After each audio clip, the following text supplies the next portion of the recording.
Всем здравствуйте, меня зовут Анна, и я приехала из Мариуполя. 24 февраля в городе Мариуполь началась война. Мы проснулись с дочкой под звуки и выстрелы. Уже началась сильная бомбежка. Война нас застала в центре города Мариуполя, возле драмтеатра. К сожалению, на тот момент мы не понимали полной картины. Мы думали, что это временно, что это постреляет, как в 2014 году, и все закончится. Но оказалось все совсем не так. С каждым днем обстрелы увеличивались, наступление шло вглубь города. Пропало все, пропала связь, пропал интернет, исчезла вода, отключили, газ, электричество. На улице тогда было очень холодно, была зима, и это был и плюс, это был и минус. Естественно, отопление отключили, было очень холодно, но благодаря этому холоду мы могли сохранить какие-то продукты. И снег, который в дальнейшем выпадал, мы использовали как воду, которую мы кипятили. Когда невыносимо под обстрелами и под бомбежкой было идти за водой к речке, мы вынуждены были спускать воду с батарей. Добывать воду было крайне тяжело. Если с продуктами было еще какое-то время можно протянуть, потому что были какие-то запасы, люди между собой делились, то с водой, без воды невозможно прожить, потому что есть ребенок, есть больные люди, которые сложно передвигаться, пенсионеры. Поэтому мы вынуждены были ходить за водой. И когда ты шел за водой, ты не знал, вернешься ты или нет. Страшнее, наверное, было не умереть в тот момент, а остаться без какой-то конечности, стать инвалидом, потому что не скорая, никто к тебе не приедет. И когда разрывалась ракета очередная пролетающего самолета, люди разбегались в разные стороны, и на помощь тоже к тебе не придут, потому что это ужасно, это страшно. Дочь моей, родители находились дома, мы жили по проспекту Мира, 24, это совсем рядом возле драмтеатра. Самолеты летали с такой регулярностью и скидывали бомбы, что ты в какой-то момент не знал, тебе стоит куда-то бежать или стоять на месте. И ты уже задумывался, куда тебе и как спрятаться. Опять-таки не было информации, мы не понимали то, что происходит в нашем городе, и пришла Россия с войной убивать меня, моего ребенка, мою семью, моих маму, папу, моих друзей. Мы не понимали тогда, у нас не было информации, это вся Украина так страдает или только город Мариуполь. Не было возможности понять эту информацию. У меня была машина, мы сняли аккумулятор с машины, чтобы заряжать телефоны, чтобы, возможно, когда затихнет, выйти и поймать связь. Длительное время мы были абсолютно без связи от людей, которые проходили мимо нашего дома. У нас было центральное бомбоубежище в городе Мариуполь по проспекту Мира, 24. У нас спряталось очень много жителей города с Восточного, с 23-го, 17-го. Приходили пешком, приезжали. Настолько было много людей, детей, малышей, грудничков, что для жителей дома там не было места. Мы прятались в коридоре между стенками, спали на полу. В бомбоубежище не спускались по той причине, что, я повторюсь, места не было. И было очень страшно в этом бомбоубежище. Если попадет ракета, мы все знали, что если это попадание сверху, а это были ракеты сверху сброшены, бомбоубежище могло засыпать. И очень страшно было умирать в полной изоляции и темноте. Мы приняли решение, что мы будем на первом этаже, и как будет, так будет. Когда проходили люди мимо нашего дома, они сообщали о новостях вокруг города и сообщили о том, что можно поймать связь на 1000 мелочей. Мы с друзьями решили пройти туда и поймать связь. Мы поймали связь возле дома на Ливаневского, 10-этажка. Поднялись на 8-й этаж, и тогда мы получили информацию, что идет полномасштабная война по всей Украине, что страдает не только наш город Мариуполь в таком ужасе, в крови, в войне, но и город Харьков, город Киев, Буча, Ирпень и другие города. Тогда стало еще страшнее, что помощь, возможно, и не придет в наш город, потому что, скорее всего, мы так понимали, что он заблокирован. Из города выехать мы не могли. В машине было 5 литров бензина, я понимала, что где-то стать с родителями и ребенком в поле и под обстрелами это было страшно. Пешком идти тоже страшно, постоянные обстрелы, постоянные ракеты, постоянные грады. Работали снайперы, они расстреливали пожилых людей, людей, которые шли за водой. Ты никогда не знал, вернешься ты или нет. После того дня, когда мы узнали информацию, на следующий день в дом на Ливаневского, по остановке Ливаневского по проспекту Мира прилетели ракеты. И все люди, которые звонили, погибли в этом доме. Это тоже нам передали люди, которые ходили через наш дом и перебежками шли за водой, прятались у нас в убежище. И все больше и больше людей прибывало именно в центр. Почему-то люди думали, ну так же, наверное, как и мы, что вот именно центр, вот нас это не коснется, вот это все закончится. Все закончится, и ничего не будет дальше. Но становилось только хуже. С каждым днем все больше самолетов, все больше ракет. Мы слышали звук самолета, и после этого звука бежали, прятали детей, укрывались в местах более безопасных, искали.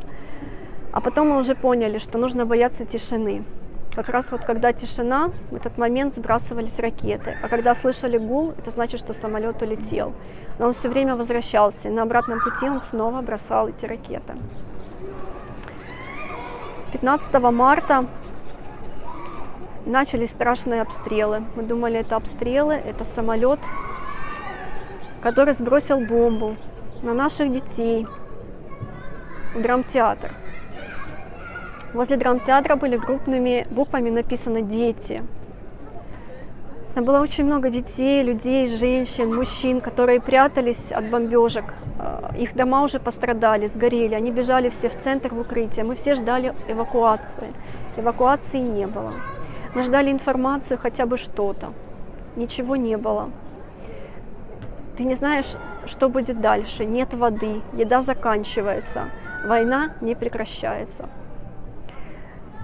Нам непонятно, зачем Россия пришла убить наших детей, наших родителей, лишить нас домов, лишить нас всего.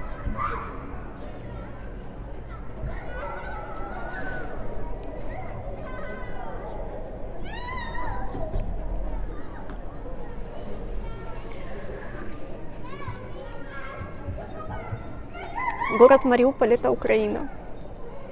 Один из самых красивых городов.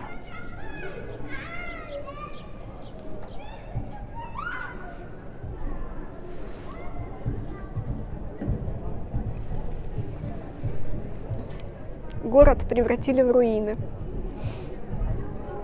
Российские самолеты, истребители. 2 корабля, которые подходили на горизонт в начале февраля, в начале марта, ориентировочно с 5 марта повернули в сторону города, в сторону центра ракетные установки. И начали стрелять, обстрел с этих кораблей. Это было видно на верхних этажах домов, а также с Приморского района. Это уже не 2 ракеты, которые летели с самолетов, падали. Это череда ракет, не прекращающих свои действия, направленных в центр. В основном город бомбили с воздуха. То есть это 0% на то, что в твой дом не прилетит. Прилетело во все дома в центре. Мой дом разбит, многочисленные попадания ракет. Наша семья осталась без квартиры, без машины, без ничего. Россия нас освободила от всего. От работы, от красивого города, от хорошей жизни, от имущества, от друзей, от близких, от всего. Многие мои друзья погибли. Некоторые были убиты взрывной волной. Часть из них были застрелены снайперами, когда те двигались за водой либо за продуктами и помогали другим, кто нуждался в помощи. Мариуполь – это боль. Красивый город уничтожен, он весь в руинах, в камнях. Он весь усыпан частями тел людей, которых разрывало. Выходя из дома, мы видели части тел людей. Мы даже не могли их похоронить, потому что невозможно было собрать человека. Такие взрывы происходили. Взрывная волна, которая раскидывала просто людей. И в тот момент люди, которые выживали, они реально молились о том, чтобы либо умереть, только бы часть тела какую-то не оторвали, потому что это очень страшно. В нашу страну пришла самая настоящая война.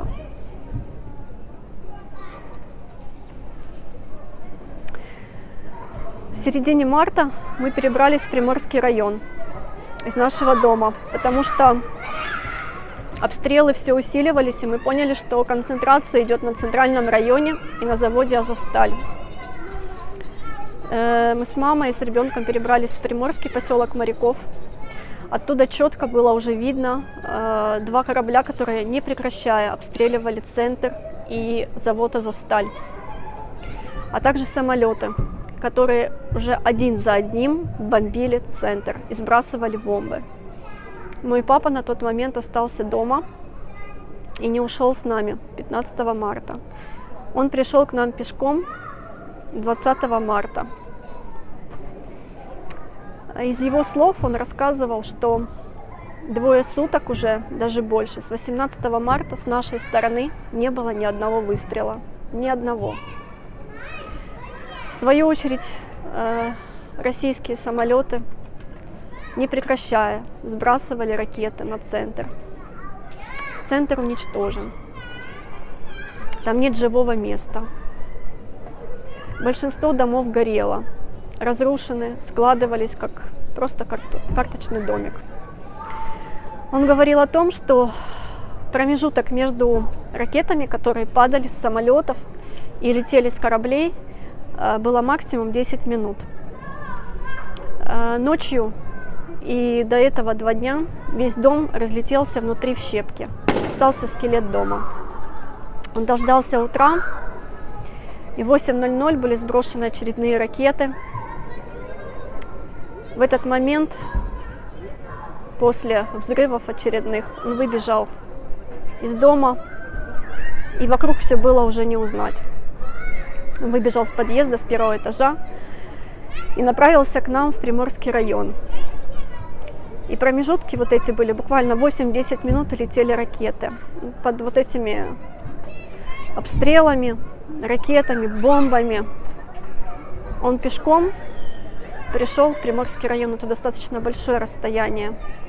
По пути он встречал людей, которые рассказывали о том, что да, сейчас бомбят центр города, уничтожают драмтеатр, где пряталось много людей. Их даже невозможно было достать, этих детей, женщин. Они так кричали, просили о помощи, которые находились под завалами. Но просто голыми руками невозможно доставать людей.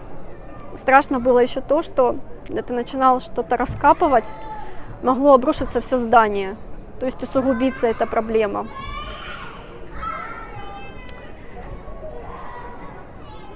Нам непонятно, почему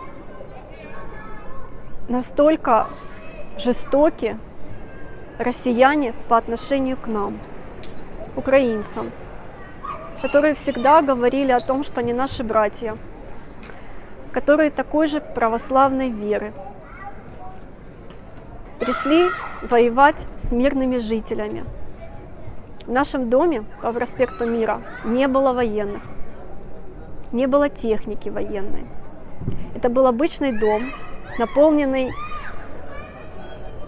начиная от бомбоубежища, кончая первыми этажами, людьми, детьми, пожилыми.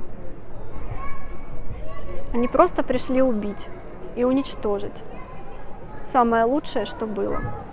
Самое лучшее – это наши дети. Им это удалось. Они убили очень много детей. А тех, кого не убили, они ранили в самое сердце, на всю жизнь. Мы не простим. Україна победит. Україна понад усе. І Маріуполь – це Україна. Ми віримо в нашу перемогу. Насправді так і буде. Ми переможемо.